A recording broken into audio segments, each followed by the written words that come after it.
Eits, jangan kemana-mana dulu, masih ada yang lainnya loh. Hai Cool Friends, sekarang kembali lagi di iClub 48 Cice. Nah, pada episode kali ini kita ngebahas tentang apa ya? Penasaran kan apa yang mau kita bahas? Sekarang kita lihat yang satu ini. Wah, ada si kutu buku nih. Ih, kutu buku. Kutu buku, kutu buku. Ih, kok pergi sih? Malu kali. Nah, udah lihat kan tema Cice kita kali ini adalah bullying. Nah, sekarang kita sudah ditemani oleh kakak cantik kita, Kak Melody. Dan juga sore ini kita sudah kedatangan tamu istimewa, yaitu psikolog cantik, Kak Citra. Yeay! Dan juga ada Kak Joshua Suherman. Nih sekarang langsung aja kita bahas nih ya, tentang soal bullying yang di kalangan remaja saat ini. Menurut data dari banyak kasus bullying yang dilakukan anak muda kepada teman-teman di sekolah, menurut Kak Citra, kenapa sih banyak anak muda yang melakukan aksi bullying?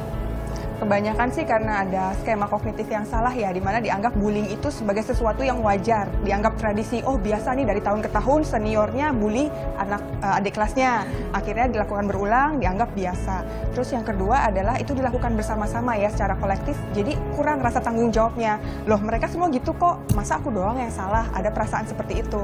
Yang ketiga adalah biasanya sih tahapan usia remaja itu merasa butuh ini ya identitas gitu ya. Jadi ada keinginan untuk masuk ke geng atau kelompok tertentu yang dianggap bisa mencerminkan image yang dia mau. Makanya biasanya kalau diajak-ajak yang mungkin ya berlakunya agak menyimpang, dia cenderung mau-mau aja. Yang penting gue bisa diterima nih di kelompok itu, karena ada peer pressure ya. Lalu yang terakhir adalah tergantung nih dia idolanya siapa, role modelnya siapa. Kalau ternyata yang dia idolakan ternyata perilakunya salah, ya bisa jadi dia tanpa memikirkan dampak-dampak negatifnya, dia mau ikutin aja. Yang penting gue bisa jadi kayak dia gitu. Tapi bener sih suka kayak tiap tahun tuh pasti kayak kakak kelas udah pasti gitu ya. Kayak ospek gitu kan udah pasti, kamu jangan gitu. Tahun lalu juga aku kayak diginiin gitu ya pasti ya. Balas dendam gitu ya. Balas dendam bahaya juga ya kayak gitu ya. Terus kan sekarang udah banyak nih ya jenis-jenis bullying gitu kan. Biasanya ada fisik sama verbal, tapi sekarang udah ada di sosial media juga gitu. Gimana menurut Kak Citra? Nah, kita tahu dulu nih ya, kalau bentuk-bentuk bullying itu macam-macam. Tadi disebutkan ada verbal ya, misalnya ngehina, ngatain, terus gosip tuh termasuk bisa juga bullying loh, kalau dilakukan dengan sengaja dan berulang-ulang. Terus fisik, main pukul, main toyor, tuh ada nggak? Ada yang bentuknya mungkin orang jarang tahu, diam, itu juga bisa jadi bentuk bullying. Kayak misalkan lagi kita ketemu papasan dicuekin. Nah, itu bentuk bullying juga. Bisa, iya, bullying. Kalau dilakukan secara sengaja dan berulang. Dan juga ketemu tapi ngelengos. Gitu. Itu juga diam tapi bentuk bullying. Ada yang bentuknya secara mental. Jadi nggak ada yang dikatakan, nggak ada yang ditunjukkan atau digerakkan. Tapi dengan kehadiran dia merasa terintimidasi. Misalkan lewat dijutekin, pernah nggak? Kakak kelas dari atas sampai ke bawah. Nah, ya dipelototin, terus dicibir tuh bisa termasuk juga yang secara mental. Ada juga yang secara psikologis. Jadi misalkan biasanya sih terkait dengan yang kelompok minoritas sama mayoritas ya. Kalau dia beda sendiri, wah beda tuh sukunya ini, kita kan ini atau ya ras ya bisa. Terus yang terakhir tadi disebutkan cyberbullying ya. Nah, itu bisa masuk kategorinya ke verbal bisa, ke mental bisa, terus ke psikologis juga bisa. Tapi memang pakai medianya adalah media elektronik, sosial media bisa internet, Twitter gitu ya, mungkin ya. Handphone juga termasuk bisa. Handphone juga ya. Terus kalau dulu kan gimana nih menurut Joshua gitu? Tentang pengalaman di schooling atau enggak? Pernah sih pernah. Kenapa akhirnya memutuskan untuk homeschooling itu juga salah satu faktornya karena dibully di sekolah reguler saat itu. Waktu itu kapan SD ya? Waktu zaman main di akhirnya di aku keren banget dulu tahu sih. Aku juga ngefans kalian sekarang. Terus emang gimana sih? Enggak sih, waktu SD sama SMP tuh malah enggak. Malah enggak, karena teman-temannya memang dari kecil, dari TK sama-sama, akhirnya kita udah kayak keluarga. Udah begitu ada Joshua izin nggak ikut ujian gitu. Kenapa? Ada kerjaan. Oh ya mereka udah ngerti. Oh ya udah emang kayak gitu. Nah begitu SMA punya teman-teman baru dan harus membiasakan diri untuk berteman sama seseorang yang mereka belum pernah ketemu sebelumnya, mereka agak kaget gitu. Misalnya gini, ketika orang lain di kantin makan sambil angkat kaki, biasa. Tapi ketika aku yang angkat kaki itu jadinya songong banget nih orangnya mentang-mentang gini. Gitu. Jadi double standar sebenarnya kayak gitu. Kayak kalau misalnya nggak masuk sekolah mungkin ya. Iya, terus misalnya pernah waktu itu izin untuk syuting FTV. Ya judul FTV kita tahu lah ya, judulnya agak gitu ya. Cinta apa di warteg apa gitu-gitu kan. Terus surat izinnya itu ada tulisan judul FTV-nya terus ditaruh di wali kelas, di meja wali kelas. Terus teman-teman baca gitu, terus diledek-ledek gitu besoknya. Dalam hati, ya nggak apa-apa, gue syuting FTV daripada lu belajar juga sekarang nggak tahu mau ngapain kan, gitu. Terus Jadi kalau akhirnya dulu ngadepin pembulinya tuh kayak gimana sih?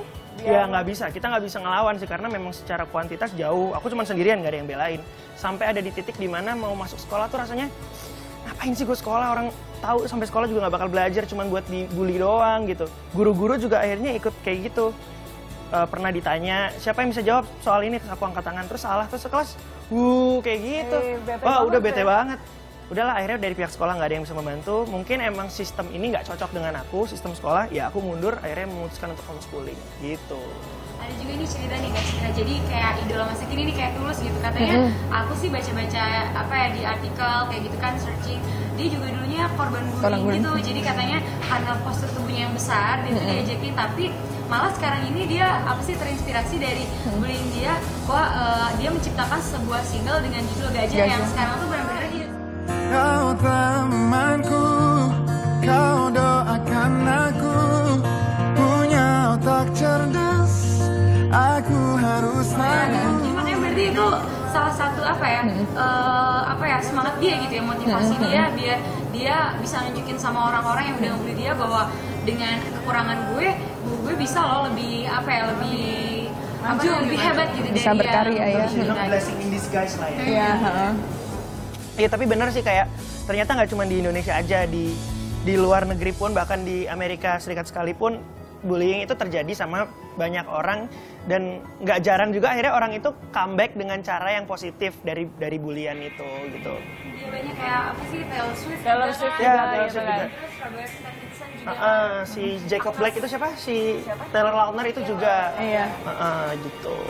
Berarti yang kayak gitu tuh tidak menutup kemungkinan orang bisa jadi terpuruk banget ya, bisa malah jadi lebih bangkit dibanding orang yang ngebully dia kayak Tergantung gitu ya. gimana cara dia handle pressure itu. Kalau dia bisa memfasilitasi dirinya untuk berkarya, ya pasti dia bisa lebih melejit ya nantinya ketimbang yang ngebully dia. Jadi kesimpulannya gimana nih Kak Citra buat semua yang bullying gitu?